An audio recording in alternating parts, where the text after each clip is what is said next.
అసలు నేను ఎప్పుడు కూడా ఏడ్చే రకం కాదు. నవ్వుతూ అందరూ బాగుండాలి, సరదాగా ఉండాలి, నవ్వుతూ ఉండాలని కోరుకునే వ్యక్తిని.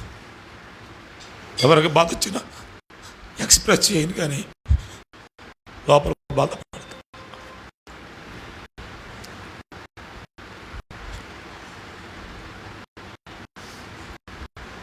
నాకు బాధ వచ్చిన తర్వాత మీరు ఎన్ని బాధలు పడుతున్నారో తెలుసుకోవాలి. జనరల్గా తెలుసుకోవడం వేరు, స్పెసిఫిక్గా తెలుసుకోవడం వేరు. మీ అందరికీ పరిశుద్ధ వందనాలు. సదస్సుకు చెప్పు, నాకు కూడా వందనాలు.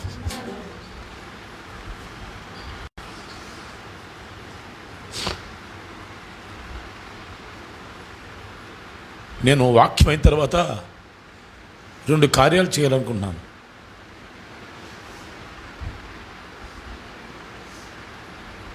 అన్ని విషయాల్లో దేవునికి యథార్థంగా నమ్మకంగా ఉండాలని నేను సమర్పించుకున్నా. దేవుణ్ణి అడిగాను.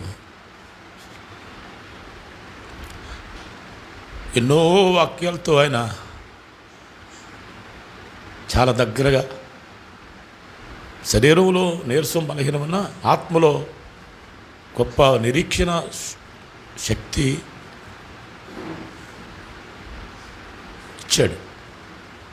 అందుకు నేను దేవుణ్ణి స్తుతిస్తున్నాను. నాలో ఉన్న పరిశుద్ధాత్ముడు రోజు ఏడుస్తున్నాడు, నా యేసయ్యని ఇంకా బాగా అర్థం చేసుకోవాలని. నేనంటాను 38 ఏళ్ళుగా నేను యేసయ్యని సేవిస్తున్నాను, కానీ 38 ఏళ్ళుగా నా యేసయ్య నాకు పూర్తిగా అర్థం కాల. ఇప్పుడు కొంచెం ఏదో అర్థమవుతున్నట్టున్నాడు, కానీ అర్థం కాల. ప్రభువా, మరి ఇంతకాలం నీ గురించి ఎన్ని చెప్పానే, ఎంతో చెప్పాను, ఎక్కువగా నీ గురించి చెప్పాను అంటే పరిశుద్ధాత్ముడు అంటున్నాడు, నీ యేసయ్యని గురించి ఇంకా నువ్వు చాలా తెలుసుకోవాలి.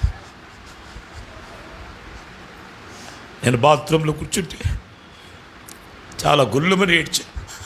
నా యేసయ్య, మేము చిన్న చిన్న శ్రమలకే అనేక రకాలుగా అయిపోతామే.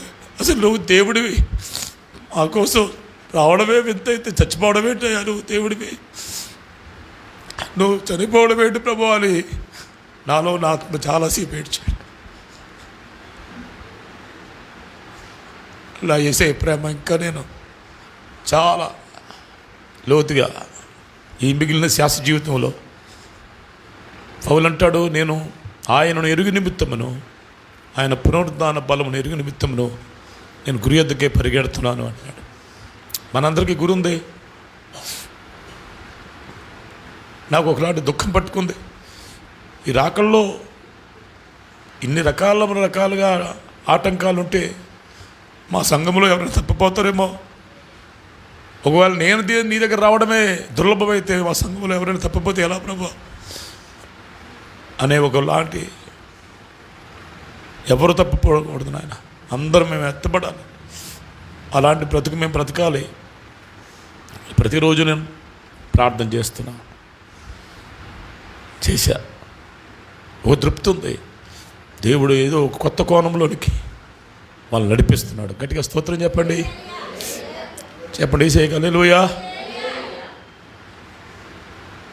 నిజంగా నాకు తృప్తి లేదు, చాలా కాలం బట్టి ఈ సేవలో తృప్తి లేదు. ఇవాళ డాక్టర్ గారు నా ఊండ్ చూసి డ్రెస్సింగ్ చేస్తూ, మీ ఊండ్ బాగుందండి అన్నాడు. చప్పట్లు కొట్టి దేవుని వైపుతాను.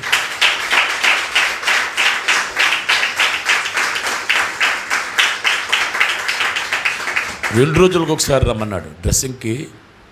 ఎవ్రీడే వెళ్ళేవాడిని, 2 రోజులకు ఒకసారి రమ్మన్నాడు. మేము ఒక రకంగా మీ అధికమైన ప్రార్థనలు కోరుతున్నాం. మేము ఇరుగుని పడ్డాం.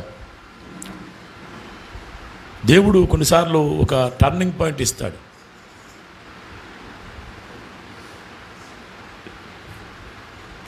పాస్టర్ గారు చాలా పరిచర్య చేస్తుంది, కానీ ఇప్పుడు ఆమె అర్జెంటుగా రేపు వెళ్ళాలి, కూతురు దగ్గరికి వెళ్ళాలా. ఆమె లేకుండా నేను ఎక్కడెక్కడో తిరిగి ఉన్నా, ఒంటరిగా ఉండలే నేను. కోర్స్ దేవుడు నాకు ప్రేమనిచ్చాడు. Prem is like my friend.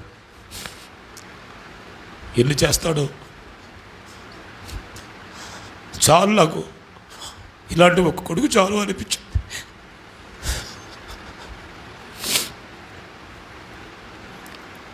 మీరందరూ ప్రతిరోజు నన్ను జ్ఞాపం చేసుకోండి. పాస్టర్ గారు ఇప్పుడు రేపు వెళ్తే ఒక నెల రోజులు రాకపోవచ్చు. నేను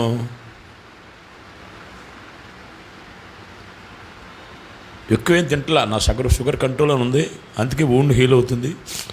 నా మెనూ ఏంటంటే ప్రతిరోజు మార్నింగ్ ఓట్స్ తింటాను, ఒక గంట పోయిన తర్వాత బొప్పాయి మొక్కలు తింటాను, తర్వాత మధ్యాహ్నం గుప్పుడు అన్నంలో ఏదైనా కూరలు అవైనా నా నోటికి సహించాలి తింటాను. సాయంకాలం 3-4 గంటలకు జాంకాయ తింటాను, రాత్రికి కొర్రల జావ తాగుతాను, అంతే. దానివల్ల మీరు చాలా నీరసంగా ఉన్నారు అని డాక్టర్ గారు ఇప్పుడు చెప్పాడు. మీకు ఇష్టమైనది తినండి, పర్లేదు, కొంచెం కొంచెం ఏదన్నా దానిమ్మకాయలు కూడా తినండి. నేను ఒక ఆయన దైవజనుడు జానరత్నం గారు చాలా దానిమ్మకాయలు తెచ్చాడు. నేను నవ్వుకున్నాను, ఎందుకు తెచ్చాడు నేను ఏది తినకూడదు కదా పాపం అనుకుంటే ఇవాళ పర్మిషన్ దొరికింది. దేవునికి స్తోత్రం కలుగునుగాక. అలా మీకు నోటికి ఇష్టం లేనిది ఆ చపచోగా తిని అలా వంటలో నీరసం అనిపిస్తుంది కనుక ఏదైనా అనిపిస్తే తినండి, పర్లేదు, లిమిట్గా అని డాక్టర్ గారు వాళ్ళు చాలా మంచిగా చాలాసేపు మాట్లాడారు. అదొక సంతోషం, ఇక్కడ రావడం సంతోషం, మిమ్మల్ని చూడడం సంతోషం. నా సంతోషం ఆనంద బాష్పాలుగా మరి పెళ్ళుబుకింది, నా హృదయం తేలికైంది. ఉదయం లేచినప్పటి నుంచి చాలా నీరసంగా అనిపించింది, కానీ ఇప్పుడు నాకు బలం వచ్చింది. దేవునికి స్తోత్రం. అందరూ స్తోత్రం చెప్పండి, హల్లెలూయా.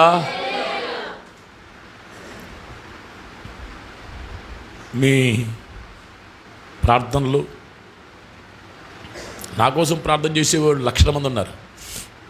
మా తమ్ముడు ద్వారా అనేక రకాలుగా అందరికి ఇన్ఫార్మ్ చేయబడింది కనుక రోజు ఎవరో వచ్చి ఆదరిస్తున్నారు, ప్రార్థన చేస్తున్నారు. రాకుండా ప్రార్థన చేసేవాళ్ళు చాలామంది ఉన్నారు. ఆ ప్రార్థన బలం ఎంత గొప్పదో నేను ఫస్ట్ టైం చూశాను. ఎందుకంటే నాకు ఇంతకుముందు ఎప్పుడు ఏ బలహీనత రాలా. నేను ఎవరికైనా ప్రార్థన చేయలేదు, కానీ 50 ఏళ్లలో నాకు దేవుడు ఎక్స్ట్రా ఇన్బిల్ట్ ఇచ్చాడు. ఈ రోజుకి 7 ప్రసంగాలు చేస్తా. కారణం నాలో ఇన్బిల్ట్ దేవుడు పెట్టింది, అది ఆత్మలో పెట్టిన. శరీరంలో కూడా ఎప్పుడు నాకు బలహీనత రాలేదు. I never admitted in the hospital out of my 50 years. 57 ఏళ్ళ వయసులో, మరి చిన్నప్పుడు మనకు 6 సంవత్సరాల వరకు తెలుస్తుంది కదా, తర్వాత నాకు తెలిసినప్పటి నుంచి 50 ఏళ్ళలో నేను ఎప్పుడు నీరసపడలేదు. ఎన్నో యాక్సిడెంట్, ఎన్నో ప్రమాదాలు గురైనా నేను ఎప్పుడు భయంకరమైన యాక్సిడెంట్లలో రోడ్ల మీద పడిపోయినప్పుడే మళ్ళా బండి స్టార్ట్ చేసి ఆ గాయాలతో రక్తాలతో వెళ్ళి చర్చిలు ఓపెన్ చేసిన దినాలు నాకున్నాయి. నాతో ఉన్నవాళ్ళు పడి స్పృహ తప్పిపోతే నేను పుల్లిముగ్గులేసి లేచి భాషలతో మాట్లాడిన దినాలు ఉన్నాయి. ఎన్నెన్నో కొండల్లో, ఎడారుల్లో, లోయల్లో. నా దేవుడు ఎప్పుడు కూడా తన ప్రొటెక్షన్ని అధికంగానే నాకు ఇచ్చాడు. నేను ఇప్పుడు నమ్ముతున్నది ఏంటంటే, ఆయన సెలవు లేకుండా ఒక వెంట్రుక రాలన్నప్పుడు నా కాళ్ళు నుంచి 3 వేలు తీయబడ్డాయంటే దేవుని యొక్క చిత్తమే. ప్రభువు నాకు ఏదో చెప్పాలనుకుంటున్నాడు, నేను వింటలేదు. బిజీ షెడ్యూల్లో దేవుని సేవ అనుకుంటూ, ఆయన కోసమే జీవిస్తున్నాం అనుకుంటూ, ఆయన నాకు ఏదో చెప్పాలనుకుంటున్నది, ఏదో మానాలనుకుంటున్నది, ఏదో నాకు చేటు తెస్తున్నది ఆయన వివరించాలనుకుంటే నేను అలర్ట్గా లేను కనుక అనుకుంటున్నాను. నేను ఖచ్చితంగా దేవుడు నాకు ఈ 20-25 రోజులుగా నేర్పినన్ని పాఠాలు నా గత 40 ఏళ్ళలో నన్ను ఎప్పుడు నేర్చుకోలేదు. దేవునికి స్తోత్రం కలుగునుగాక. చేతుల పైకి చెప్పండి, హల్లెలూయా. అందుకనే భక్తుడు అన్నాడు, నేను శ్రమ నొందుట నాకు మేలాయను.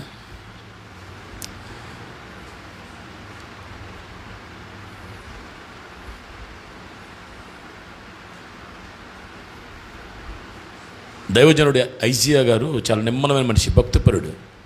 ఆయన నాతో మాట్లాడుతూ, అయ్యా నన్ను దేవుడు మీ సంఘానికి వెళ్ళమంటున్నాడండి, ప్రేరేపిస్తున్నాడు, రమ్మన్నాను. నాకు తెలుసు ఆయన వస్తున్నాడంటే ఏదో ఒక వర్తమానం పట్టుకొస్తాడు. అంటే మీకు సంఘానికే కాదు, నాకు కూడా. అది వరకు 2002లో ఒకసారి మేము పెద్ద కాన్ఫరెన్స్ పెట్టి పంగిడిలో సాష్టాంగపడి ఆరాధన చేస్తుంటే ఆయన అభిషిక్తుడైపోయి ఉగ్రుడైపోయి ఆత్మలో, నేను యూసీఎం అనే ఈ సంస్థను వందల వేల మందికి, లక్షల మందికి కాదు కోట్ల మంది కోసం నేను పిలిచాను అని చాలా అభిషేకంతో మాట్లాడితే అందరూ సాష్టాంగపడి, దేవా అని. అబ్రహాం ఎలాగ సాష్టాంగపడ్డాడు? సాష్టాంగపడ్డా? మీకు వచ్చా సాష్టాంగపడడం? వచ్చా సాష్టాంగపడడం? వచ్చా మీకు? బైబిల్ చెప్తుంది, రండి సాష్టాంగపడి ఆయనకి నమస్కారము చేసేదాము. ఇంకా ఆయనకంటే యేసయ్య నీకు అర్థం అయితే కనుక ఇంకొకటి అక్కర్లేదు నీకు. నీ ఇల్లు నీది కాదు, నీ భార్య నీది కాదు, నీ భర్త నీది కాదు, నీ పిల్లలు నీ వారు కాదు, నీకున్న ఉద్యోగం నీది కాదు, ఏది నీకు ఇంపార్టెంట్ కాదు. అది వైరాగ్యంలోకి వస్తుంది. ఆ వైరాగ్యం వచ్చినప్పుడు అంకిత భావం వస్తుంది. అందరం దేవునికి స్తోత్రం చెప్దాం. హల్లెలూయా, హల్లెలూయా. ఇప్పుడు సంతోషం చెప్పండి. ఇంత గేట్తో చెప్పారుగా, ఇప్పుడు సంతోషంగా హల్లెలూయా. ఆఫ్ కోర్స్ మనకున్న బంధం అది నాకేం సంబంధం అని అనుకోలే. నాకు ఎవరితో మనం ఎక్కువ ఇష్టం ఉండదు. నా పిలుపు అసలు కాపరే కాదు. నేను ఎప్పుడు సంచారం అందుకే చేశాను, లోకమంతా, ఎన్నో దేశాలు, ఎన్నో గ్రామాలు. మరి ఎందుకు దేవుడు ఇక్కడ నాకు ఇలాంటి అనుబంధం పెట్టాడు నాకే తెలియదు. అలా పెరిగి పెరిగి 7 ఏళ్ళలో మిమ్మల్ని ఎవరైనా చూడకుండా నేను ఉండలేను, చూడకుండా ఉండలేను. 3 వారాలుగా చూడకుండా ఉండలేక నేను మొన్న వచ్చేసాను. మిమ్మల్ని అలా జస్ట్ చూసి వెళ్తే చాలు, తృప్తిగా ఉండదు నాకు, మేము ముఖం చూస్తే. కానీ ఈవేళ తృప్తిగా ఉన్నాను మిమ్మల్ని అందరినీ చూసి. మరి ఏ బంధమో దేవుడు పెట్టిన ఈ అనుబంధం నాకు తెలియదు. ఆయన ప్రేమకు స్తోత్రం కలుగునగాక. హల్లెలూయా. మీరందరూ నన్ను ప్రేమిస్తారు తెలుసు. నేను గద్దించినా అది గద్దింపు కాదు, కోపడిన అది కోపం కాదు. అది కూడా దేవుడు నాతో మాట్లాడు. నువ్వు ఏమేం చేయకూడదు అని పరిశుద్ధాత్మ లిస్ట్ ఇచ్చాడు. వెంటనే రాసుకున్నా. ఎవరైనా తప్పు చెప్తే చదివితేనే కోప్పడేవాడిని. అంటే ఆ కోపం అంటే ఆ వ్యక్తి మీద కాదు, ఆ వాక్యాన్ని తప్పు చదవకూడదు అనే భావన. దేవుని మాట కదా, మనిషి మాట కాదు కదా. భయపడాలనే ఉద్దేశం. మీరు కంగారు పడి భయపడిపోతుంటారు. మిమ్మల్ని భయపెట్టాలని కాదు, మీ మీద కోపం కాదు. వాక్యం తప్పు చదివినా, వాక్యం తప్పు చెప్పినా మీరు కాదు. చాలా సభల్లో నేను ఉన్నప్పుడు తప్పు చెప్తే అప్పుడు స్పాట్లోనే ఆపేస్తాను నేను, ఆ ప్రసంగికుండా. ఇప్పుడు అంటున్నాడు దేవుడు, నీకు వద్దు ఇదంతా, నీకు అనవసరం, ఇది నేను చూసుకుంటా, నువ్వు నా మాటలు చెప్పు చాలు. అలా కొన్ని కరెక్షన్స్ చేసేవాడు. ఎవరైనా అబద్ధం ఆడితే తట్టుకునేవాడు కాదు. అంటే ఇతరుల అబద్ధాలు నాకు అర్థమయ్యాయి, కానీ నా అబద్ధాలేంటో నాకు దేవుడు 25 రోజుల్లో చూపించాడు. నేనెన్ని అబద్ధాలు ఆడానో అంటే ఎలాగా, నేను అబద్ధం ఆడి ఎవరిని మోసం చేయలేదు, కానీ కరెక్ట్గా మాట్లాడాలి. ఆయన దగ్గర కుదరదు. ఇప్పుడు 9 ఉందనుకోండి, 9 నాకు సరి సంఖ్య అంటే ఇష్టం, అందుకని 10 అంటాను. 10 మంది ఉన్నారండి అంటాను. అది కూడా తప్పే దేవుని దృష్టిలో. 9 అను, 10 ఎందుకంటాం? అలాగా చిన్న చిన్న అడ్జస్ట్మెంట్లు. ఆ అడ్జస్ట్మెంట్లతో అలాగ అభ్యాసం అయిపోయి అది ఎవరినో తప్పిస్తున్నాను లేక ఎవరినో మెప్పిస్తున్నాను అనుకుంటూ దేవుడికి బాధ పెడుతున్నాననే విషయం మర్చిపోయి అవి నేను ఆడిన అబద్ధాలు అనే దేవుడు నాకు చెప్పాడు. ఉదాహరణకు కొన్ని చెప్పగలుగుతానని నేను చెప్పలేదు. దేవుడు పెట్టినంత కూడా అనేక రకాలుగా అడ్జస్ట్ అయిపోయి తర్వాత ఇంకా భయంకరమైన పాపాలు నాకు చూపించాడు. అది నేను పాపం అనుకోలా, అది పొరపాటు అనుకోలే. నేను అనుకుంటే ఎవరిని చెమ్మను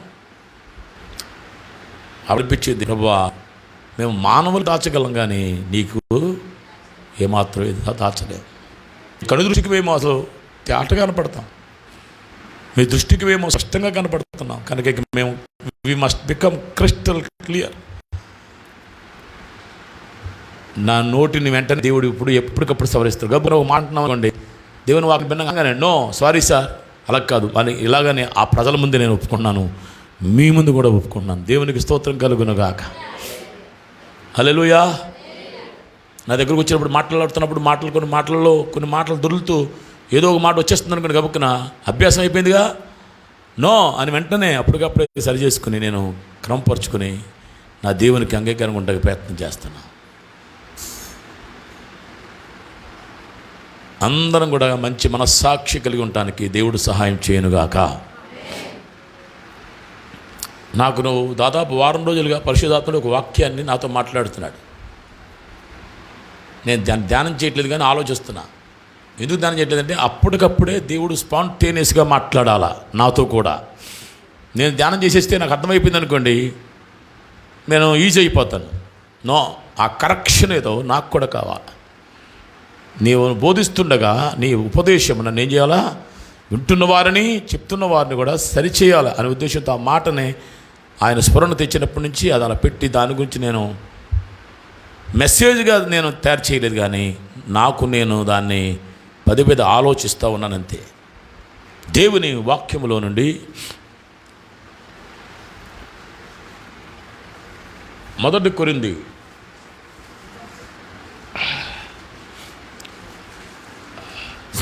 3వ అధ్యాయము 16-17 వచనాలు. అందరూ కూడా వెనకాల ఉన్న వాళ్ళకి వినబడుతుందని ఆయన సౌండ్ పెంచు, ఒకవేళ అవకాశం ఉంటే సౌండ్ పెంచి వెనకాల ఉన్న వాళ్ళకి కూడా వినబడాలి. I don't want to lose anybody. Maximum పెట్టారుగా, ఓకే. అంచేత బాగానే ఉంది, పర్లేదు, వాళ్ళకి వినబడుతుంది. Thank you. ఈ టెక్నాలజీ విషయంలో దయచేసి మీరు సరిగ్గా రాని వాళ్ళు నేర్చుకోండి, బోని దగ్గర కూడా నేర్చుకోండి. కొంతమందికి వచ్చు బాగా కదా, మీరందరూ కూడా ఆరితేరిపోవాలా. ఇక మన సంఘంలో ఎవ్వరు కూడా ఒకలాగా ఉంటాకి వీల్లేదు, అందరికీ అన్ని బాధ్యతలు ఉన్నాయి. మనం ఇక రోజు రోజుకి ఒక కొత్త కోణంలోకి వెళ్తాం. హల్లెలూయా. మొదటి కొరింథీ 3వ అధ్యాయం 16-17 వచనాలు.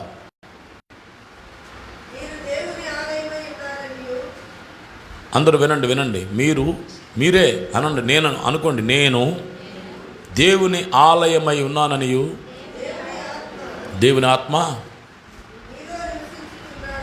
దేవుని ఆత్మ నాలో నివసించుచున్నాడనియు మీరు ఎరుగరా. ఈ మాట బాగా అండర్లైన్ చేయండి దయచేసి. ఎవడైనాను దేవుని ఆలయమును పాడు చేసిన ఎడల దేవుడు వానిని పాడు చేయును. దేవుని ఆలయము పరిశుద్ధమై ఉన్నది, మీరే ఆ ఆలయమై ఉన్నారు. క్రొత్త నిబంధన ప్రకారం మనం కూడుకున్న ఇది దేవుని ఆలయం కాదు, ఇది ప్రార్థనా మందిరము, లేక ఆరాధనా కేంద్రము, లేక పరిశుద్ధులైన మనందరం కూడా కూడుకోవడానికి ప్రత్యేకించబడిన స్థలము, అంతే. ఇది మన దేవుని ఆలయం కాదు.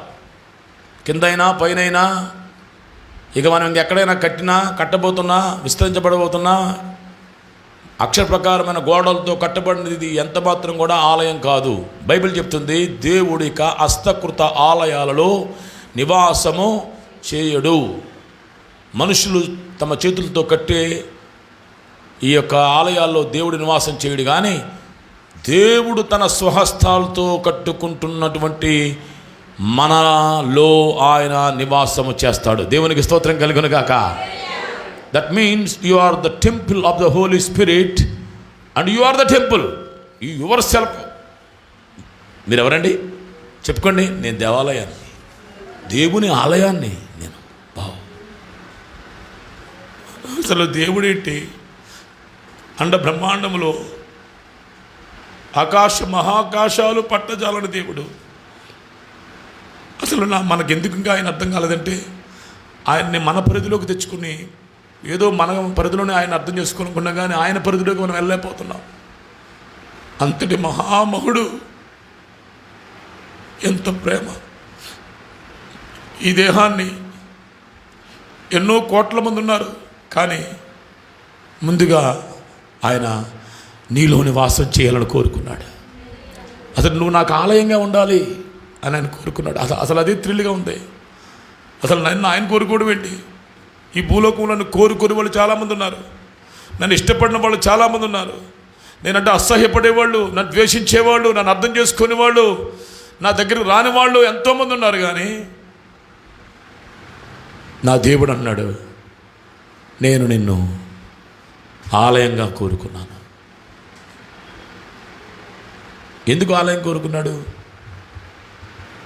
ఎందుకు ఆలయంగా కోరుకున్నాడు? ఆయన నివాసము చేయాలని. మీరు బాగా గుర్తించండి, చాలా చిన్నగా అనుకోకండి, చిన్న మెదడు మంది, బాగా బ్రాడ్గా ఆలోచించండి. ఇప్పుడు దేవుడు మనలో ఉన్నాడు. Are you sure?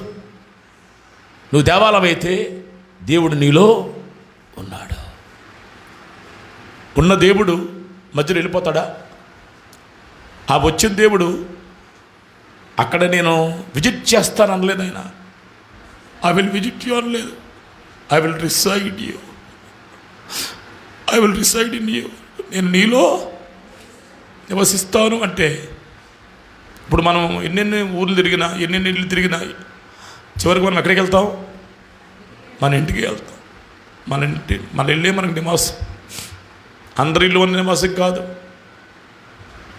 దేవుడు ఒకసారి కోరుకున్న తర్వాత, నిన్ను ఆశపడిన తర్వాత, నిన్ను ఇష్టపడిన తర్వాత, నిన్ను కోరుకున్న తర్వాత, నిన్ను ఎన్నుకున్న తర్వాత, నువ్వు మార్చినా ఆయన మార్చడు, నువ్వు మారినా ఆయన మారడు. నాకు కావాలి, నువ్వు నాకు కావాలి, నేను నీలో నివసించాలి. వావ్! అసలు ఆయన నాలో నివసిస్తున్నాడు అంటేనే మన జీవితాల్లో మొదట కలగవలసింది భయము. భయము. బాబు, దేవుడు నాలో ఉన్నాడు. ఒక మనిషికి మనం భయపడతాం, ఒక గొప్పవాడికి మనం భయపడతాం. అమ్మో ఆయన ఉన్నాడు, మనం చాలా సైలెంట్గా జాగ్రత్తగా ఉండాలి అని అనుకుంటాం. కొంతమందిని హూమ్ వి రెస్పెక్ట్. అధికారుల దగ్గర పనివారు ఎంతగా మరి వాళ్ళు సైలెంట్గా ఉంటారు. అసలు హ్యూమన్ బీయింగ్స్గా మన జీవితాల్లో ఈ మధ్యాహ్నం అర్థం అవ్వవలసిన ఫస్ట్ అండ్ ఫార్మోస్ట్ పాయింట్ ఏంటంటే, దేవుడు నాలో నివాసం చేయాలని కోరుకోవడమే కాదు, వచ్చేసాడు, నాలో ఉన్నాడు ఆయన. అదే అంటున్నాడు, మీరు ఎరగరా? ఎరుగుదురా? ఎరగరా? మీరు ఎరుగుదురా? మీరు ఎప్పుడైతే మారు మనసు పొందారో, వాక్యానుసారంగా ముంచడం బాప్తిసం పొందారో, ఎప్పుడైతే మీరు మీ జీవితాలు సమర్పించుకున్నారో, అప్పుడు దేవుడు మీలో నివాసం చేయాలని కోరాడు. అందుకే నిన్ను రక్షించుకున్నాడు, అందుకే నిన్ను కోరుకున్నాడు. First point, the Lord God is residing in our inner lifes. మన అంతరంగములో మన దేవుడు మనలో ఆయన ఏం చేస్తున్నాడు? నివాసము చేస్తున్నాడు. గట్టిగా దేవునికి స్తోత్రం చెప్పండి, స్తోత్రం చెప్పండి, hallelujah. There are so many sub points. ఇవాళ టైం అప్ కనుక నేను స్ట్రైట్గా వెళ్ళిపోతున్నా. మనం కమ్యూనియన్ తీసుకోవడం చాలా ముఖ్యం ఇవాళ.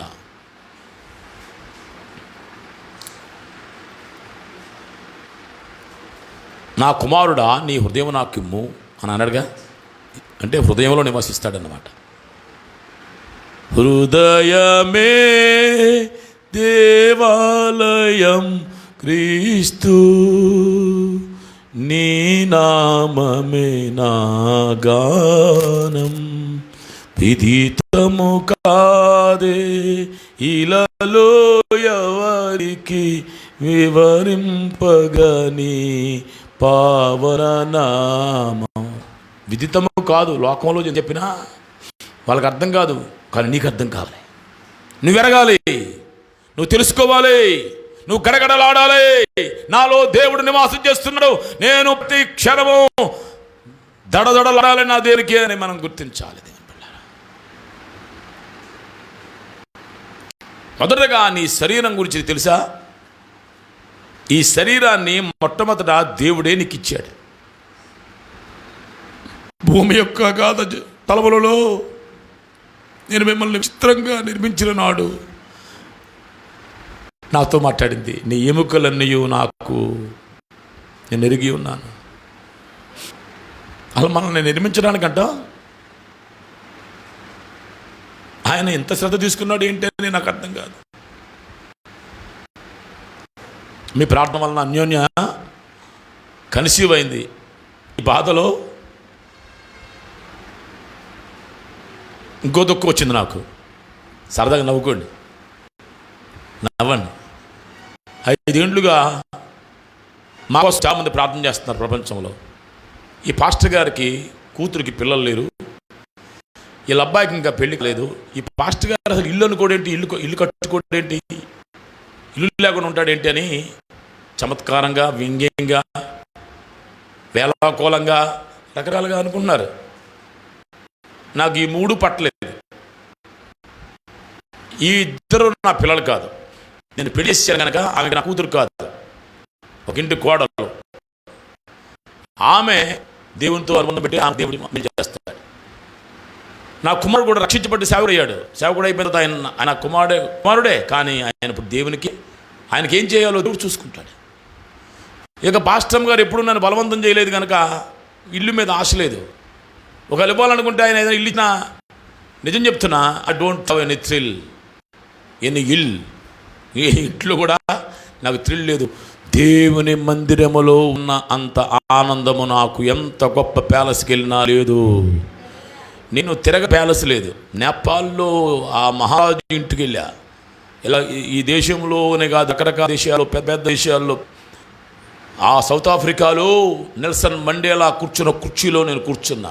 ఎన్నో ఆధిక్యతలు దేవుడు ఇచ్చాడు. అది పెద్ద పార్లమెంట్, అది ఎంపీలు మాత్రమే భోంచేసే చోట నాకు స్పెషల్ ఫిష్ మీల్ పెట్టారు. అది ప్రపంచంలో నేను ఎప్పుడు తినలాంటిది. ఎన్నెన్నో చూసా, ఎక్కడ ఎన్ని ప్యాలెస్లు, భవనాలు, భవంతులు, గొప్ప గొప్ప క్యాజల్స్ నేను చూసా ప్రపంచంలో, కానీ నాకు తృప్తి లేదు. అది చిన్న పూరి గుడిసైనా దేవుని మందిరం అంటే నాకెంత ఇష్టమో, నాకెంత ఆనందమో. అది దేవుడిది, దేవుని పేరంట పట్టు కట్టబడింది. మరి అలాంటప్పుడు అక్షర ప్రకారమైన మందిరమే అంత ఇష్టమైతే, ఆత్మ సంబంధమైన మీరు ఒక్కొక్కళ్ళు ఎంత విలువైన వారో గ్రహించగలిగితే, మీరు గ్రహించాలి, మిమ్మల్ని నేను గ్రహించాలి, నన్ను మీరు గ్రహించాలి. మనందరం కూడా విలువైన వారము, సామాన్యులం కాదు. ఏదో ఒక పల్లెలో, పేటలో సింపుల్ లైఫ్ జీవిస్తున్నామని ఏదో అందరిలాంటి వాళ్ళు అనుకోక, you are not like others. Of course నువ్వు ఇతరుల్లో ఇంకొక మనిషి లాంటి దానివే, ఇంకొక మానవుని లాంటి దానివే, కానీ దేవుడు అన్నాడు, నేను విమోచించాను నిన్ను. దేవునికి స్తోత్రం. మొదటిసారి దేహాన్ని ఇచ్చింది ఏ తల్లిదండ్రులు కాదు. రిపీట్ అగైన్, నీ తల్లిదండ్రులు నీకు జన్మనివ్వడం అంటే దేవుడు వాడుకొని వాళ్ళలో నిన్ను పుట్టించాడు అంతే తప్ప వాళ్ళు నిన్ను పుట్టించలేదు. 100వ కీర్తనలు అంటాడు, ఆయనే మనల్ని పుట్టించెను, మనం ఆయన వారం. నేను పుట్టించింది ఎవరు? పచ్చిగళ్ళ పచ్చిమాల విజయ్ ఎవరు? పచ్చిమాల విశ్వాసం గారు కాదు. అఫ్కోర్స్ నీకోసం దేవుడు ఆయన వాడుకున్నాడు, నీ తండ్రే. ఇక నీ భూలోకంలో ఆయనకంటే గొప్ప తండ్రి లేడు నీకు. పరమ తండ్రి తర్వాత ఆయనే, నేను కాదు, ఎవరు కాదు. నా తండ్రిది నాకు ముఖ్యం, ఎందుకంటే నేను ఈ లోకంలో పుట్టడానికి కారకుడు. అలాగని అమ్మ తక్కువ, నాన్న ఎక్కువ, నాన్న ఎక్కువ, అమ్మ తక్కువ, ఎవరు తక్కువ కాదు. వాళ్ళిద్దరినే దేవుడు వాడుకున్నాడు. యేసుప్రభు విషయంలో అయితే మరియమ్మే ఎక్కువ, యోసేపు గారు ఎక్కువ కాదు, ఎందుకంటే ఆయన ఇన్వాల్వ్మెంట్ లేదు. Joseph is know where concern. పరిశుద్ధాత్ముడు ఆమె గర్భము ధరించినది పరిశుద్ధాత్మ వలన కలిగినది. అంచేత అప్పుడు మరి కన్నది కదా, మోసిందిగా, ఆయన అందుకనే ఆమె యందు క్రీస్తనబడిన యేసు పుట్టెను. అది కూడా ఆమె పుట్టించడం కాదంట, ఈయనే పుట్టాడంట ఆమెలో. నీకు లోతుగా అర్థం కావాలి, కొంచెం లోతుగా వినని నామని. ఇవాళ ఒక గంట ఎక్కువ ఉందామా అన్నవారు చేతులు పైకి స్తోత్రం చెప్పండి, నిజంగా చెప్పండి. అంటే నిజంగా మొరపెట్టేవాళ్ళు ఉంటారు, నిజంగా స్తుతించేవాళ్ళు ఉంటారు, నిజమైన శిష్యులు ఉంటారు, అనేవాళ్ళు ఉంటారు. అదేనా నీకు తప్పుతుందా అన్నట్టు అలవద్దు, ఇష్టపూర్వకంగా ఉందాం. అలాగని ఎక్కువసేపు నేను ఉంచున్నాను. నాకైతే ఇక్కడే ఉండిపోనుంది. నా మందిరాన్ని చూసి 3 వారాలైంది అని ఇక్కడ చాలాసేపు ఉండిపోదామని అనుకుంటున్నాను. ఇంటికి వెళ్తే కూడా అదొక శారా మామూలు కింద ఉంటుంది, అదొక యాతన. ఈ కాలు ఎక్కడికో ఎత్తున పెట్టి పడుకోవాలి రాత్రులు పగలు. ఏంటి గొడవ నాకు? ఇప్పుడు ఇలా ఉండటానికి ఈ మధ్యన సహాయం చేశాడు దేవుడు. ఇలా ఉండగలిగేవాడిని కాదు మొదటి 2-3 వారాల్లో. ఇప్పుడు ఇలా కూర్చోవడానికి కూడా దేవుడే కృప చేశాడు. పెయిన్ వస్తుంది, కొంచెం పెయిన్ వస్తే మంచిదండి, ప్రవహిస్తుంది. దేవుడు నాకు చేసిన వాగ్దానముల్లో ఈ సంవత్సరం వాగ్దానం దేవుడు నెరవేరుస్తున్నాడు. నా దేవునికి వందనాలు చెల్లిస్తున్నా. మిమ్మల్ని పుట్టించినప్పుడు దేవదేవుడు ఈ శరీరాన్ని అమర్చాడు. నీవు నన్ను కలుగవి చేసిన విధము చూడగా నాకు భయమును ఆశ్చర్యమును కలుగుతున్నాయి. కొంతమంది భక్తులు ఆలోచన చేసుకున్నారు. మరైతే మనం చాలా ఈజీగా ఏదో పుట్టేసామనుకుంటున్నాం. అసలు మనము ఆత్మరూపంలో ఉన్నాము. ఈ ఆత్మకి దేవుడు శరీరాన్ని తొడుగుతున్నాడు. యేసు ప్రభు అనే వాక్యమునకు ఆత్మకు దేవుడు యేసు అనే శరీరమును అమర్చాడు. అలాగే మనల్ని మన తల్లిదండ్రులకు ఇచ్చినప్పుడు, మన తల్లిదండ్రులను వాళ్ళ తల్లిదండ్రులకు ఇచ్చినప్పుడు, మన పిల్లలను మనకిచ్చినప్పుడు మన శరీరాన్ని వాడాడు. కానీ సమస్తము చేసినవాడు దేవుడే. అన్యాయం చేశాడు. ఎంత శ్రద్ధ అండి ఆయనకి, ఎంత శ్రద్ధ. బైబిల్లో చాలా చోట ఉంటుంది, మీ దేహము దేవుని వలన మీకు అనుగ్రహింపబడి, మరి ముగించండి మిగతా మాటలో, మీ దేహము మీ దేవుని వలన మీకు అనుగ్రహింపబడి దేవుని ఆత్మకు నివాసమై ఉంది అంటాడు ఇంకొక చోట. అంటే దేవుని వలన ఈ దేహం అనుకోండి, కొట్టుకోండి, తల కొట్టుకుంటారు, మోకాళ్ళు కొట్టుకుంటారు. ఈ దేహం ఉందే, ఇది ఎవరిచ్చారు నీకు? దేవుని వలన నీకు అనుగ్రహించబడింది. ఇచ్చింది ఆయనే. మరి మన తల్లిదండ్రులకి ఎంత కృతజ్ఞతగా ఉంటాం, మనం ఎంత థ్యాంక్ఫుల్గా ఉంటాం. మా అమ్మాయి అంటుంది, పెద్ద మనం పెడతానమ్మా అంటుంది. ఈమె లేదు లేదు నాకు నువ్వు కావాలి. చూసారా బంధం? తల్లికి కూతురికి తల్లికి ఏదన్నా సమస్య వస్తే కూతురుగానే అమ్మ కావాలి, అమ్మగానే కూతురు కావాలి. నేను ఉండలేనని అంటుంది, కానీ ఆ మనసు వెళ్ళిపోయింది ఎప్పుడో. నీకైనా అంతే. ఈ భూలోకంలో పిల్లలు తల్లిదండ్రుల పట్ల, తల్లిదండ్రుల పిల్లల పట్ల అలాంటి అనుబంధం, అనురాగం కలిగి ఉండాలి. మరి అలాంటప్పుడు దేవుని వల్ల నీకు అనుగ్రహించబడిన ఈ శరీరం గురించి నీ దేవుని పట్ల నీకు ఎలాంటి అనురాగం ఉందే ఈ మధ్య మనం ప్రశ్నించుకోవాలి. ఈ దేహాన్ని ఎవరు ఇచ్చారంట? నా దేవుడు ఇచ్చాడంట నాకు. నీ దేహాన్ని నీకు ఇచ్చాడు రాని ఆ రామనేలో, నీ దేహాన్ని దేవుడు ఇచ్చాడు నీకు, నా దేహాన్ని నాకు ఇచ్చాడు అంటే అప్పుడు అర్థం ఏంటి? ఆయన ఇచ్చాడు కనుక ఆయనదే. నాదే కానీ ఆయనది. అంటే నాకెంత అధికారం ఉందో నా దేహం మీద అంతకంటే ఎక్కువ అధికారం ఎవరికి ఉంది? అందుకనే అంటాడు, నీ పూర్ణ హృదయంతో నీవు ఆయన సార్వభౌమాధికారమునకు ఏం చేయాలంట? నీవు నీ యొక్క శరీరం మీద అధికారం ఇవ్వాలట. ఇప్పుడు డబల్ పోర్షన్, ఒకటి శరీరం నాది, అదే టైంలో ఈ శరీరం దేవుడు నాకు ఇచ్చింది, ఈ దేహం దేవుడు ఇచ్చింది. దేహం ఒకటి ఇచ్చాడా? అసలు దేహం ఎందుకు ఇచ్చాడు నీకు? ఇర్మియాతో అంటాడు, ఇర్మియా, నేను నీ తల్లి గర్భములో రూపించక మునిపే నిన్ను ఎరుగుదును. అంతేకాదు, చెప్పండి ఇంకా అక్కడ ఏమన్నాడు? నేను ఎరుగుదును అంటే అర్థం ఏంటి? నీ శరీరం ఎరుగుదునా? నిన్ను ఎరుగుదునంటే ఎవరిని ఎరుగుదునమ్మా? నిన్ను ఎరుగును అంటే నువ్వు ఒక ఆత్మవే. నీలో ఉన్న ఆత్మ ఈ భూలోకం పుట్టక ముందే కోటాను కోట్ల సంవత్సరాల క్రితమే యేసు ప్రభువులు ఏర్పాటు చేయబడిందని ఎఫెసీ పత్రిక 1-7 వరకు రాయబడింది. నువ్వు మామూలు దానివి కాదమ్మా, సామాన్యమైన వాడు కాదమ్మా. నువ్వు ఎప్పుడో కోట్ల సంవత్సరాల క్రితం ఉన్న ఆత్మవే. రామకృష్ణ అనే ఆత్మ ఇప్పుడుది కాదు, పుట్టినప్పుడు ఉన్నది కాదు. ఈ ఆత్మ కోట్ల సంవత్సరాల క్రితమే ఉన్నది కనుక ఆయన అంటున్నాడు, నేను నిన్ను ఎరుగుదును. నీ తల్లి గర్భములో నేను నిన్ను రూపించడానికి తెచ్చినప్పుడే ఎరుగుదును అనుకున్నావా? కాదయ్యా, నిన్ను రూపించకముందే నేను నిన్ను ఎరుగుదును.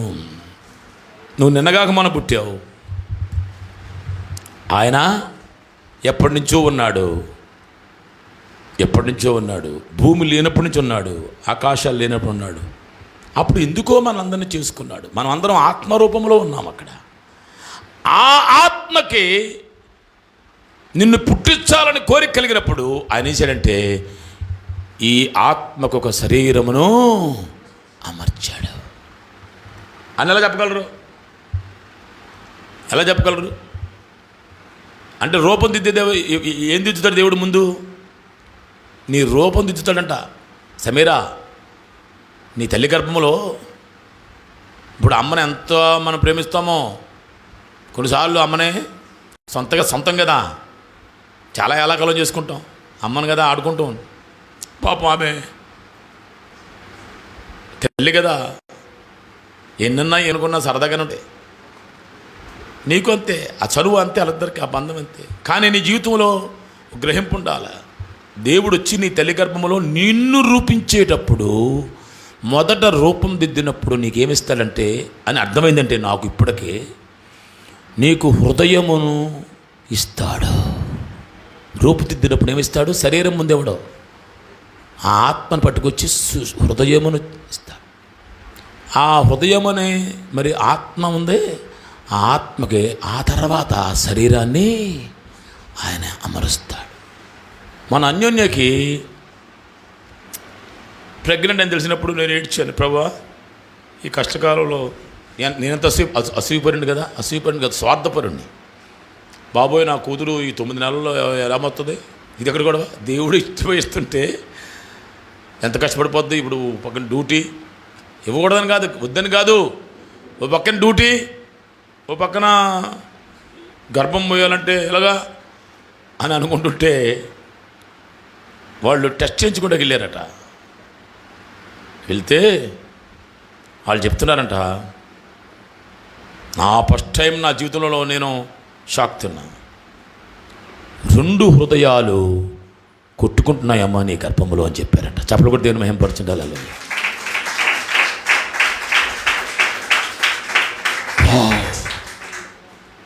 అంటే ముందు దేవుడు ఆత్మలను పట్టుకొచ్చి ఎక్కడ పెట్టాడు? ఆమె గర్భంలో పెట్టాడు. అది కొట్టుకున్నాయి, హార్ట్ బీట్ అవుతుందంట. చూపించారంట వాళ్ళు, నేరేడు పళ్ళు అంత ఉన్నాయంటే అందులో నుంచి 2 హార్ట్లు కొట్టుకున్నట్టు చూపించారంటే నేను ఎప్పుడు ఇన్ని సావాలి ఇదన్నీ. అసలు నా పిల్లలు ఎప్పుడు పుట్టారు, వాళ్ళు ఎలా పెరిగారు నాకు తెలిసావు. అసలు ఎవరికైనట్లు పుట్టారంటే ఓరు బాబోయ్ వీళ్ళు ఏంటారు చస్తానుగా ఈ పిల్లలకి అంటున్నారు. వీళ్ళు ఆడవాళ్ళందరికీ వందనాలండి, నిజంగా వందనాలు. ఒక జన్మనివ్వడానికి ఓ వా మీ ప్రాణం పరంగా పెడతారే. అఫ్కోర్స్ మా త్యాగాలు మాకు ఉంటాయి, కానీ నిజంగా ఆడవాళ్ళు ఒక బిడ్డకి జన్మనివ్వడానికి ఇష్టమో కష్టమో తెలియదు వాళ్ళకి. అనుకోకుండానే దేవుడు ఇచ్చాడని సంతోషంతో ఆ భారం భరించి ఒకవేళ డెలివరీలో ఏదైనా కష్టం వస్తే చచ్చిపోవడానికైనా సిద్ధపడి బిడ్డను జన్మటువంటి బాబు, దేవుడు నన్ను మగోడుగా పుట్టించినందుకు దేవునికి స్తోత్రం. నేను నా వల్ల కాదు, నేను అసలు వినలేను, తట్టుకోలేను, అసలు నా వల్ల కాదు, అది నా వల్ల కాదు. అప్పుడు ఇంకొక బాధ వచ్చింది, ఇంకొక సంతోషం వచ్చింది. ఓహో, 2 హృదయాలు కొట్టుకున్నాయా? ముందు ఆత్మదేవుడు మన గర్భములో, తల్లి గర్భములో రూపిస్తున్నాడన్నమాట. రూపించినప్పుడు ఏం చేస్తున్నాడు? హృదయాలు పెడుతున్నాడు. ఆత్మకే హృదయాలు పెట్టి ఆ తర్వాత ఆ ఆత్మకి శరీరాన్ని అమర్చేటప్పటికి 6-7 నెలలు పడుతుంది. 1 by 1 తర్వాత చెప్పండి, తల్లి గర్భంలో ఏమండి సైన్స్ తెలుస్తుంది ఇప్పుడు ఈ మధ్యన ఎక్కువ వింటుంటే. ఆ శరీరంలో ఉన్న అవయవాలన్నీ ఏర్పడుతున్నాయి. ముందు అవయవాలు ఏర్పడలేదు. ముందు ఎవరు ఉన్నారు? వాళ్ళు స్కానింగ్లు చెబుతుంటే 2 గుండెలు కొట్టుకుంటున్నాయి. ఇంకా బరువు ఎక్కువైంది నా గుండె. అయ్యి బాబాయ్, ఒక బిడ్డను నా బిడ్డ మొయ్యలేదురా బాబా, నేను బాధపడుతుంటే దేవుడు ఇద్దరిని మొయ్యమన్నాడు ఏంటి నాయన అని అనుకుంటే మళ్ళీ దేవుడు నోరు మోయ్ అని వెంటనే కరెక్షన్ వచ్చేస్తుంది. నేను చేసే పనిని యాక్సెప్ట్ చేయి. It is me that I'm doing. ఒకవేళ నా ఆలోచన రాంగ్ వస్తే ఆపో, వెంటనే దాన్ని సరి చేస్తున్నాడు. ఇప్పుడు నాకు జరుగుతుంది. ఒక మాట తుర్లి వస్తుంటే దాన్ని వెంటనే వెనక్కి తీసుకునేటట్టు చేస్తున్నాడు. ఎవరండి చేయగలరు? నీకు దేహాన్ని ఇచ్చేవాడు, దేహములో ఆత్మను ఉంచినవాడు దేవుడా. చేతులపైకి దేవుని స్తోత్రం చెప్తాం. హల్లెలూయా. మన కోసం ఎంత శ్రద్ధ వహించాడండి ఆయన, ఎంత శ్రద్ధ వహించాడో. మీకు ఇంకా అర్థమైతే ఎగిరి గొంతులేసే ఒక మంచి మాట చెప్తా. మొట్టమొదటిసారి మనకి ఈ దేహాన్ని ఇచ్చినవాడు ఆయనే. పుట్టగానే నిన్నేమన్నారు? ప్రసాద్, విజయ్, రవి, సుధాకర్ ఇలా చెప్పారుగా, కాంతారావు పేర్లు పెట్టారుగా మనకి.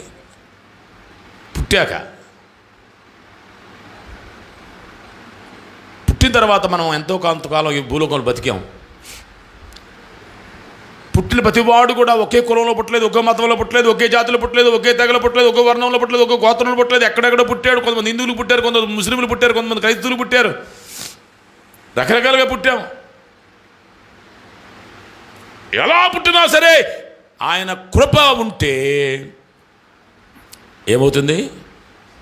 ఆయన మన కోసం చిందించిన రక్తము మన మీద పడిపోతుంది. దేవునికి స్తోత్రం. ఏదో రీతిగా నీకు సువార్త వచ్చేస్తుంది. నువ్వెంత కాదనుకున్నా, వినొద్దనుకున్నా, బాబోయ్ ఇది కష్టం, ఇది బాధ, నాకు లోకం కావాలి, లోకాశాలు ఉన్నాయి, ఇంకా నేను చాలా అనుభవించాలి అని ఎన్నో రకాలుగా నువ్వు పీకులాడుతూ ఉన్నా ఆ కృప ఏం చేస్తుంది? సువార్త రూపంలో నీ యొద్దకు వస్తుంది. నా యొద్దకు 1981లో వచ్చింది.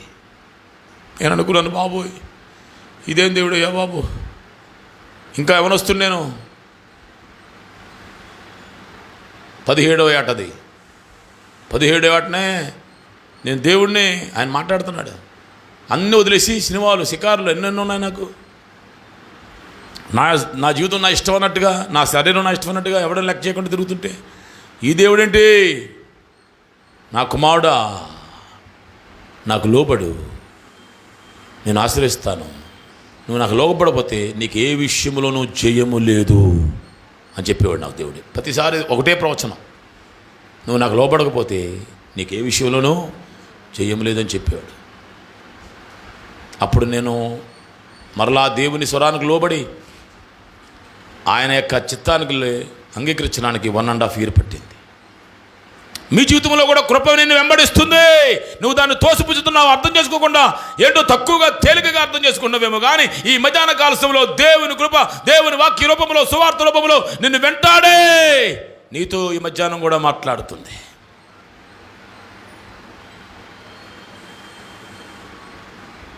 బైబిల్లో మనం చూస్తాము, మొదట ఈ దేహాన్ని ఇచ్చినవాడు ఆయనే, మరలా ఇచ్చినట్టే ఇచ్చి మనకి ఈ దేహాన్ని తిరిగి కొనేసుకున్నవాడు కూడా ఆయనే.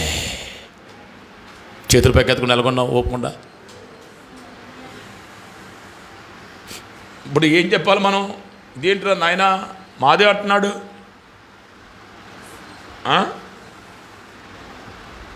ఉందా? బైబిల్లో ఉందా?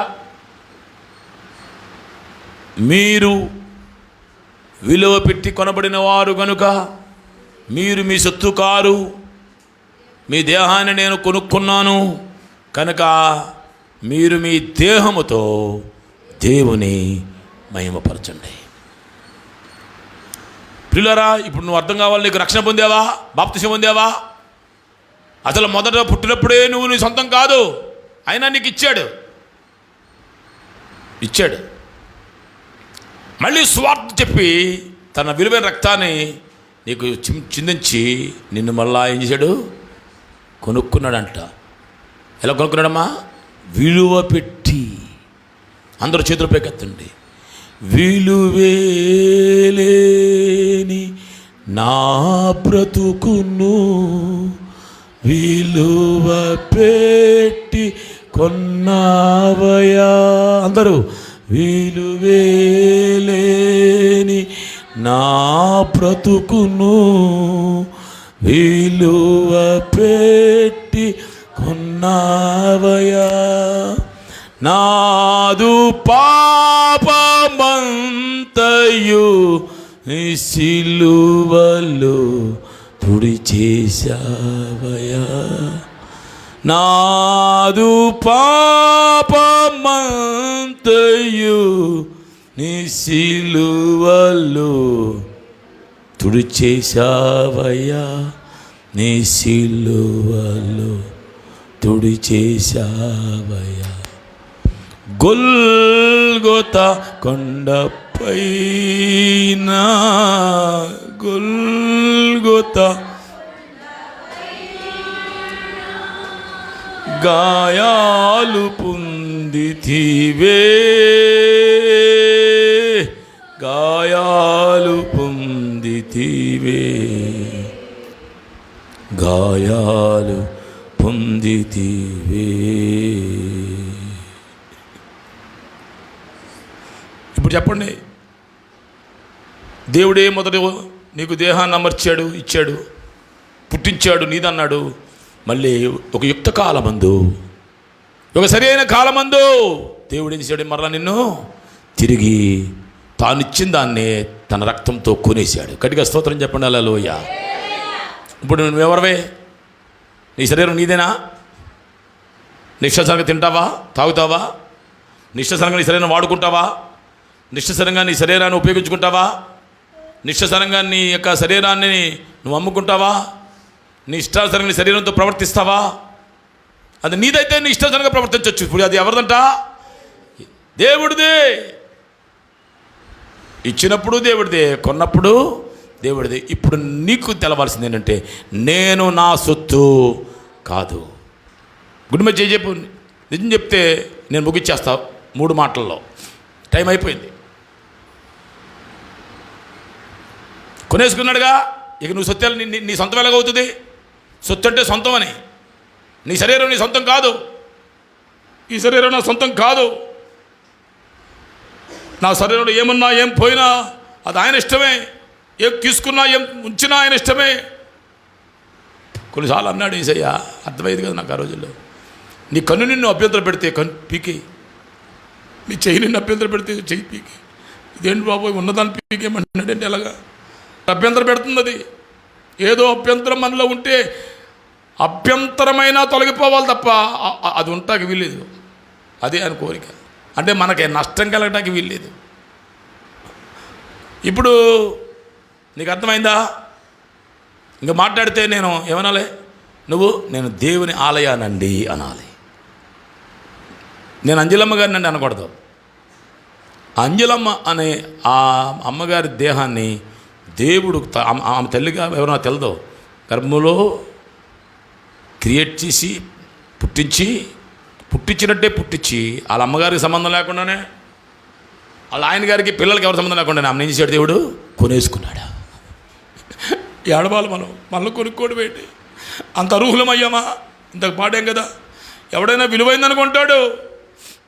ఏమంటే నీకేం విలువ ఉంది? మేరీ గ్రేస్ అమ్మా, నీకేమైనా విలువ ఉందా? ఏదైనా స్పెషాలిటీ నీకు ఉండి నేను కొనుక్కున్నాడా?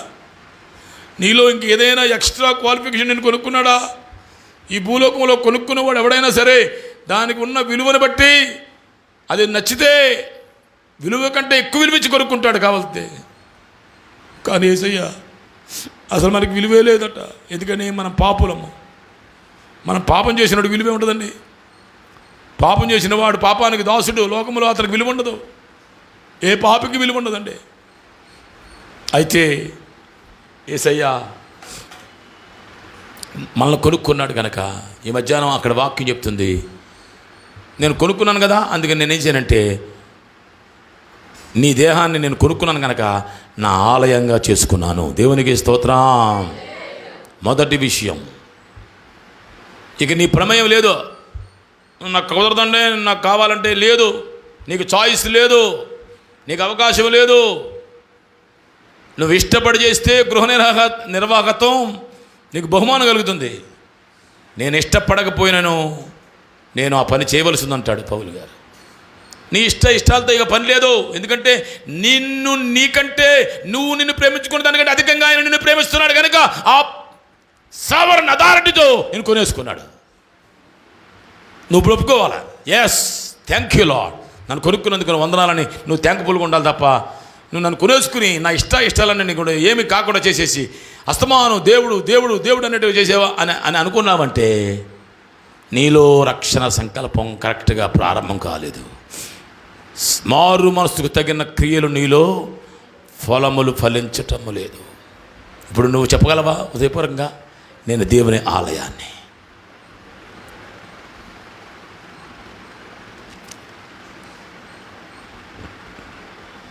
రెండు,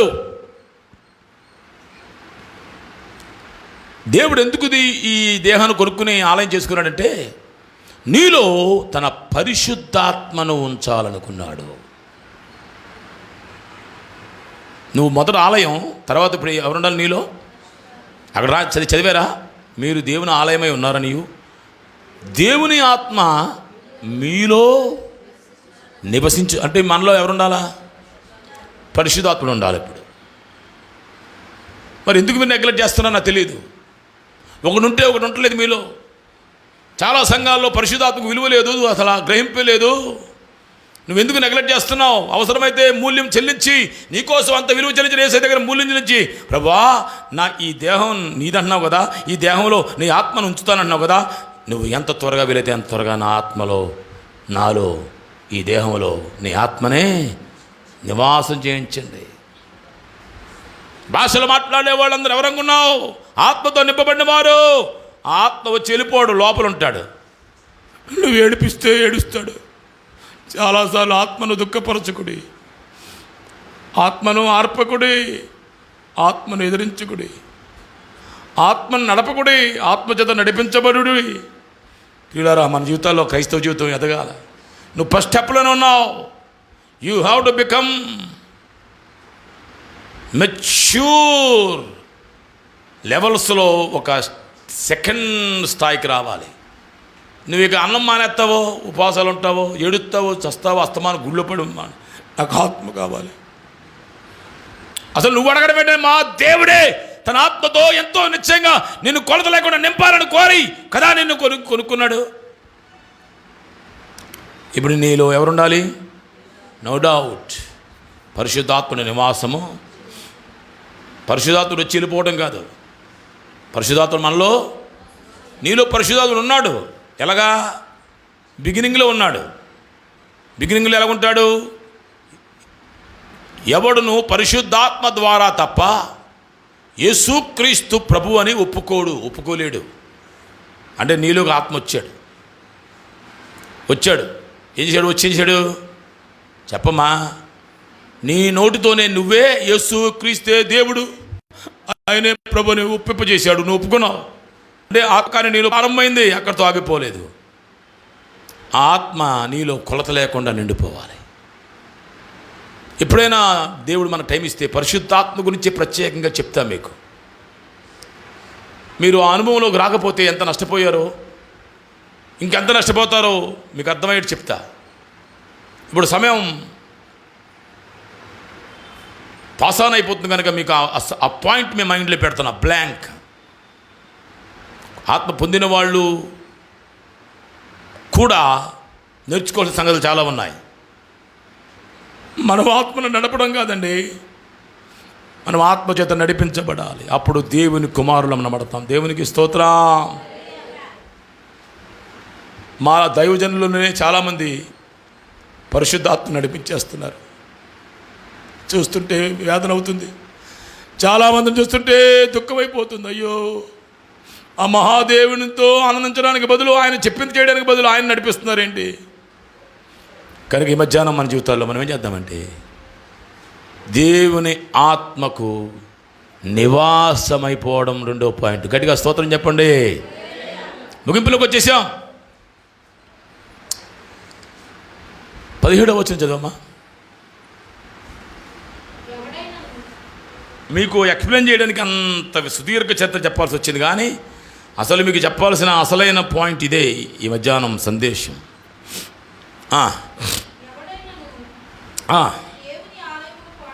తప్పు చదువుతున్నావు, ఫస్ట్ నుంచి చదువు. అక్కడేముంది? మీరు అక్కడి నుంచి చదువు. దేవుని ఆలయం అంటే ఎవరో? నువ్వే.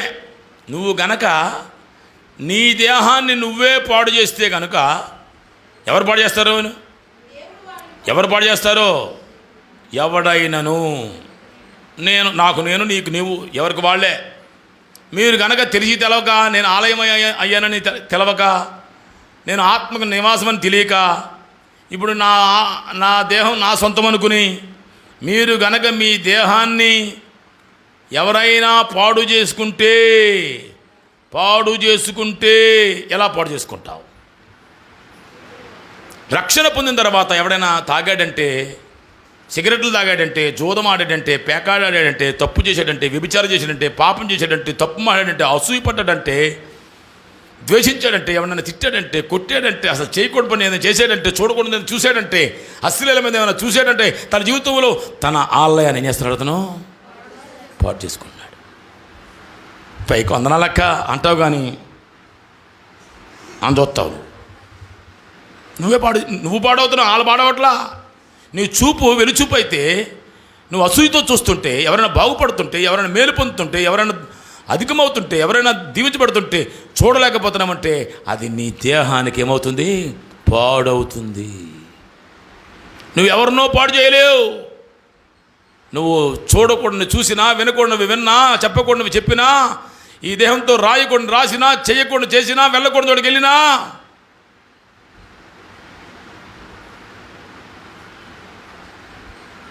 నేను నిజం ఒప్పుకుంటాను. ఇప్పుడు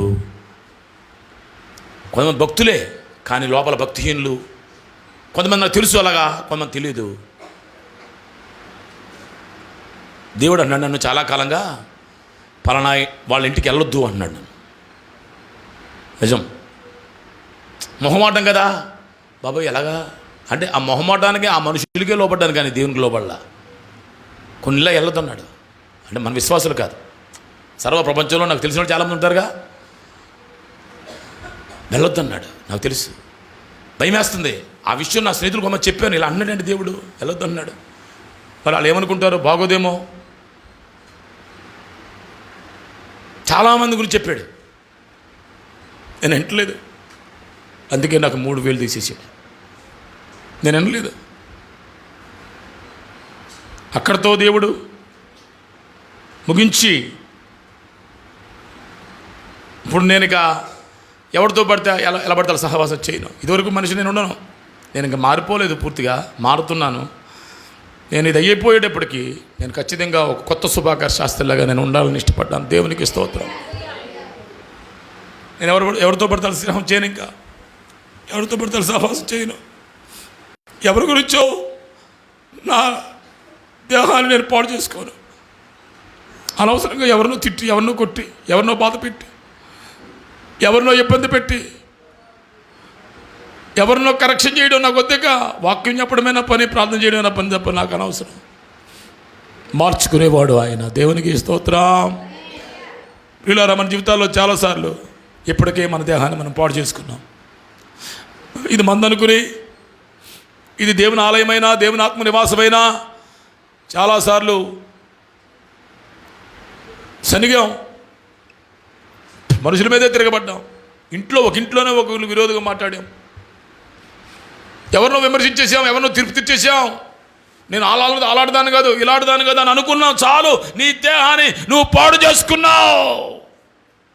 ఇప్పటికే చాలా విషయాల్లో నీ దేహం పాడైపోయింది. బైబిల్ చెప్తుంది,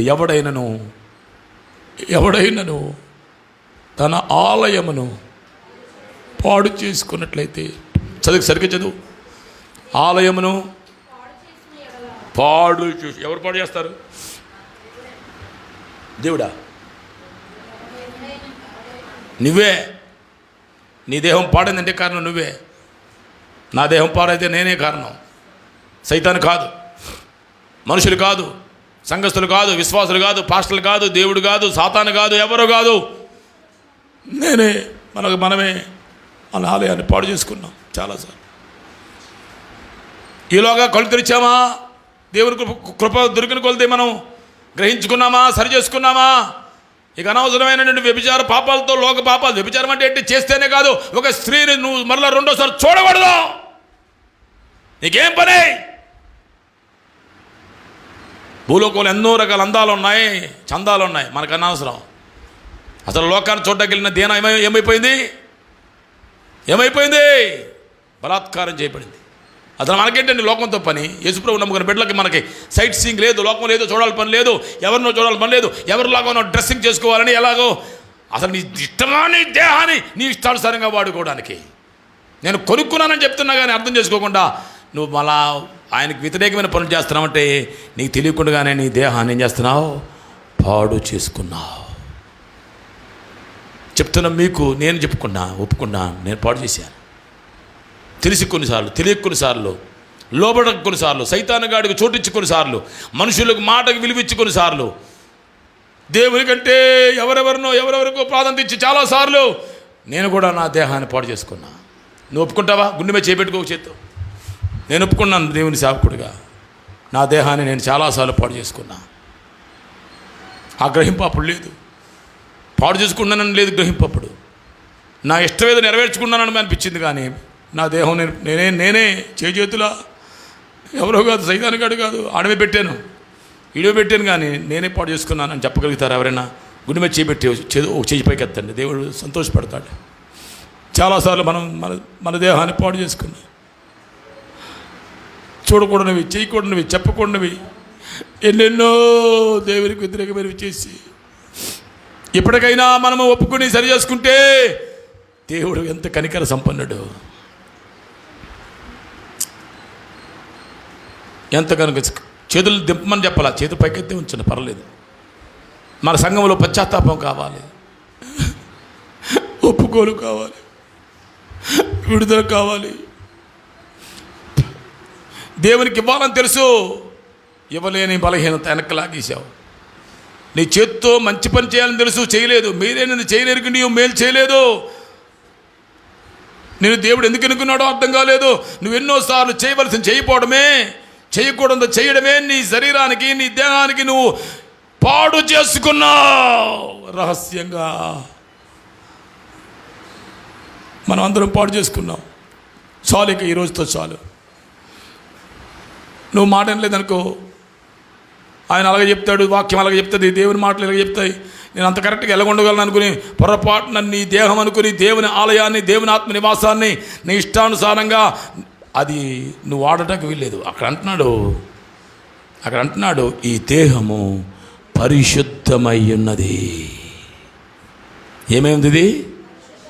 చదివా, ముగిచ్చేస్తాను నేను కూడా. ఇంకొక పావు గంటలో సంస్కారం తీసుకుని 2 గంటలకల్లా మనం వెళ్ళిపోదాం. భోజనాలు లేవు కనుక పావు గంటలో. ప్రేమ వచ్చాడా? దయచేసి ప్రేమ ఉంటే బయట నా కోసం మళ్ళీ మెడిసిన్ కోసం వెళ్ళాడు. ఎన్ని రకాలుగా తిరుగుతున్నాడు పాపం. ప్రేమ వచ్చాడా? ప్రేమ ఈజ్ హియర్. బయట ఉన్నాడు చూడు, వీళ్ళు ఎవరైనా వెళ్ళండి, ఇప్పటికి వచ్చేయాలి, టైం ఈజ్ అప్, బయట చూసి ఉంటే త్వరగా వచ్చేయమని ఫోన్ చేసి let him be here with in 5 minutes. దేవుని సంగమా, మీకు అర్థమైపోయింది మీ దేహం మీది కాదని, అది దేవుని ఆలయమని, ఈ దేహంలో ఏది పడితే అది ఉండకూడదని, ఏ అప్రతతో ఉండకూడదని, ఓన్లీ పరిశుద్ధాత్మనే ఉండాలని, ఆ తర్వాత నువ్వు నీ ఇష్టానుసారంగా నీ దేహాన్ని వాడకూడదని, నీ దేహాన్ని నువ్వు నాదనుకుంటే నీ ఇష్టానికి వాడుకుంటావు, దేవుడిది అనుకుంటే దేనికి వాడుకుంటావు? ఈ దేహాన్ని మోకరించడానికి, ప్రార్థన చేయడానికి, పరవశించడానికి, ఉపవసించడానికి, దేవుని సేవించడానికి, ప్రార్థించడానికి, కన్నీళ్ళు విడవడానికి, ఆయన గురించి ఆలోచించడానికి, ఆయన గురించి ధ్యానించడానికి, ఆయన ఆరాధించడానికి ఈ దేహాన్ని ఏం చేస్తావు? నువ్వు దేవుని కార్యక్రమాల్లో నిమగ్నం చేస్తావు, దేవుని కార్యక్రమాల్లో నిమగ్నం చేస్తావు. దేవుని సంగమా, అందుకని అక్కడ అన్నాడు, ఎవడైనాను గట్టిగా చదవండి, ఎవరో ఒకళ్ళు ముగించేస్తా అనగా దాన్ని అక్కడ ఇలా మార్చాలి. నేను అనండి అందరూ, నేను నా దేహమనే ఆలయమును పాడు చేసిన ఎడల, ఎవరు పాడు చేస్తారు? నిన్ను ఎవడు పాడు చేయడు, నీ భర్త, నీ భార్య, నీ పిల్లలు కాదు, నువ్వే ఇష్టపూర్వకంగా చేస్తున్నావు. ఏ పొరపాటైనా తప్పైనా నేను పాడు చేసిన ఎడల దేవుడు నన్ను పాడు చేయను. నన్నంటే నేనంటే ఎవరు? నేనంటే ఎవరు? నువ్వంటే ఆత్మ, నువ్వు ఆత్మవే. నువ్వు రక్షణ పొందకపోయినా ఖచ్చితంగా నరకానికి వెళ్తావు. కానీ యేసయ్య అన్నాడు, ఈ లోకంలో మిమ్మల్ని, మీ దేహాన్ని హింసించే వారికి భయపడకండి, దేహాన్ని ఆత్మని నరకములో పడవేయగలవానికి మిక్కిలి భయపడుడి. ఈ దేహాన్ని కొట్టడంకో, తిట్టడంకో, బాధపెట్టడంకో బాధపడకండి. ఒకవేళ నీ జీవితంలో అర్థం కావాల్సిన విషయం, పరిశుద్ధాత్ముడు స్పష్టంగా మనతో మాట్లాడుతున్నాడు. నీ ఆలయాన్ని నీ సొంతంగా వాడుకుని నువ్వు అనేక రకాల చెడు అలవాట్లకు లోన్ చేసుకుని నీ దేహాన్ని అపవిత్రపరుచుకుని రకరకాలుగా నువ్వు పాడు చేసుకుంటే దేవుడు అన్నాడు, నిన్ను పాడు చేస్తాననగా నీ ఆత్మను నేను పరలోకానికి తీసుకుని వెళ్ళలేను. నేను పరలోకానికి నిర్ణయించుకున్నాను, నిన్ను మున్నిర్ణయం చేసుకున్నాను, నువ్వు నాతో ఉండాలనే కోరుకున్నాను. కానీ నిన్ను కావాలని నీ ఇష్టపూర్వకంగా నువ్వు పాడు చేసుకుంటున్నావు కనుక చెప్పకుండా మాటలు, అబద్ధాలు, తప్పులు, పొరపాట్లు, నేరాలు, చేయవలసినవి చేయలేకపోవడాలు, అనేక రకాలుగా నిన్ను అపవిత్రపరచుకున్నావు కనుక నేనేం చేస్తాను? నిన్ను నరకాలలో తోసేస్తాను. ఇది వేదనగా ఉంది నాకు. ఆ వేదన పట్టుకున్నప్పటి నుంచి మీ గురించే నాకు ఆలోచన పట్టుకుంది. బాబోయ్, ఆ సంఘంలో ఎవరైనా నరకానికి వెళ్తే ఎలాగనైనా, సంఘంలో ఒక్కళ్ళు కూడా తప్పిపోకూడదు ప్రభువా. ఈ వేదన ఇప్పుడే వచ్చింది, అంతకుముందు రాలా. అందరం పరలోకి వెళ్ళిపోతాంలే అనే ధీమా ఉంది, ఏదో వస్తున్నాం, ఆరాధిస్తున్నాం, చేయాలి చేస్తాం, వెళ్ళిపోతున్నాం అనే కదా. ఇప్పుడు ఆ భయం నన్ను పట్టుకుంది. మిక్కిలి భయపడుతున్నాను నేను. మనలో ఎవరైనా తప్పిపోతారేమో, ఒక్కళ్ళైనా తప్పిపోతారేమో అని భయపడుతూ, ఒకవేళ మీరు కావాలని తెలిసి కానీ తెలియక కానీ మీ దేహాన్ని, అది మీదనుకునే దేవాలయాన్ని మీకు మీరే పాడు చేసుకుంటే ఖచ్చితంగా నిశ్చయంగా దేవుడు మనల్ని పాడు చేస్తాడంటే మన ఆత్మని ఆయన పరలోకంలో చేర్చుకోడు కానీ ఆ యొక్క నరకాగ్నిలోనికి పంపాల్సి వస్తుంది. ఎంత భయంకరం! నీతిమంతుడే రక్షించబడు దుర్లభమైతే పాపి ఎక్కడా? ఇంత గొప్ప రక్షణ నిర్లక్ష్యం చేస్తే మనం ఎక్కడ నిలబడగలం?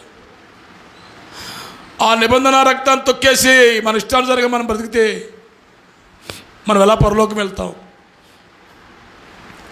ఇక వద్దు, జరిగింది చాలు, పాస్ట్ ఈజ్ పాస్ట్. ఈరోజు నుంచి ఆ మాట చదివమ్మా, చివరి మాట,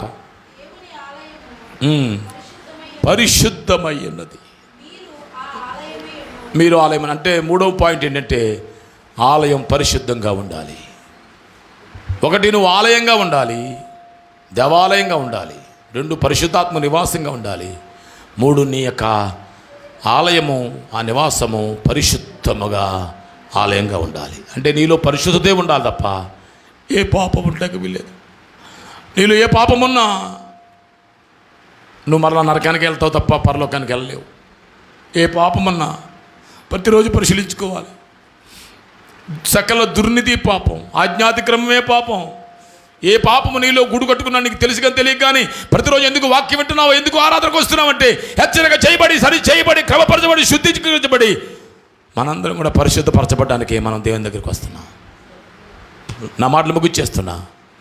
ఈ ఆలయము పరిశుద్ధమై ఉన్నది. పాపానికి నిలయంగా లేదు ఈ ఆలయం. నీ ఆలయం పాపానికి నిలయంగా లేదు. నీ ఆలయం ఎలాగుంది? పరిశుద్ధతకు నిలయమై ఉన్నది, పరిశుద్ధతకు ఆలయమై ఉన్నది. అంటే నీలో పరిశుద్ధత ఉండాలి. నీ మాటలో అపవిత్రత ఉండకూడదు, డబల్ మీనింగ్ డైలాగులు ఉండకూడదు, అపవిత్రమైన చూపులు ఉండకూడదు, వ్యర్థమైన మాటలు ఉండకూడదు, అనవసరమైన కార్యాలు నీళ్ళు ఉండకూడదు, రాతలు ఉండకూడదు, అసలు ఎవరితోనూ పాప సంబంధం ఉండకూడదు. దేవునితోనే పవిత్రమైన సంబంధం, అలాగే పరిశుద్ధులతో కూడా పరిశుద్ధమైన సంబంధం, లోకస్తులతో కూడా పరిశుద్ధమైన సంబంధం మనం కలిగి ఉంటే ఈ ఆత్మ పాడవదు, కానీ ఈ ఆత్మ బాగుపడి నిత్యరాజ్యములోనికి వెళ్ళిపోతుంది.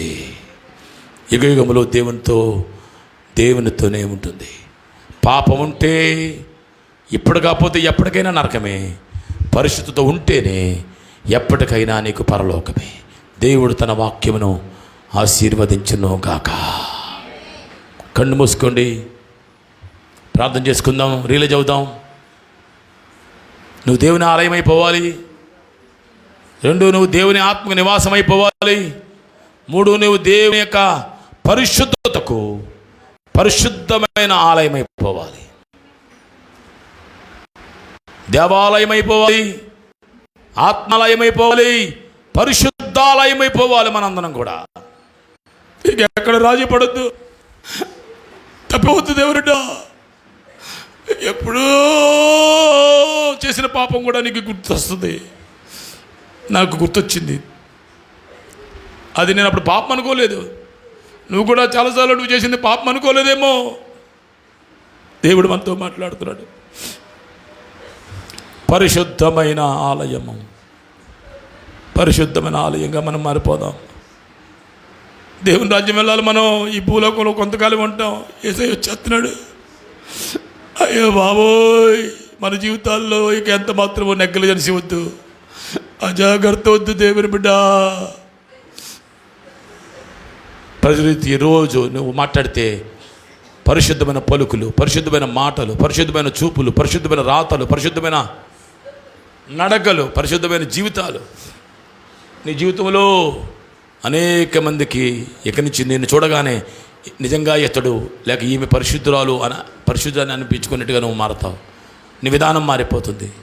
నీలో తిరుగుబాటు ఉండదు, నీలో అపనమ్మకత్వం ఉండదు, నీలో మోసం ఉండదు, నీలో కపటం ఉండదు, వేషధారణ ఉండదు, నిన్ను మోసపుచ్చుకునే విధానం ఉండదు. ఇంకా దేవునికి నమ్మకంగా ఉంటావు, మనుషుడికి నమ్మకంగా ఉంటావు, సంఘానికి నమ్మకం ఉంటావు, పాస్టర్ గారికి నమ్మకంగా ఉంటావు.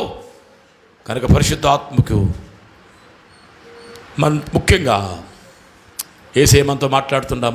ఆ ప్రేమగల జాలిగల యేసయ్యకు అనుకూలంగా మార్చబట్టుకు దేవుని ఆత్మ మనకు సహాయం చేయునుగాక. ఆమేన్.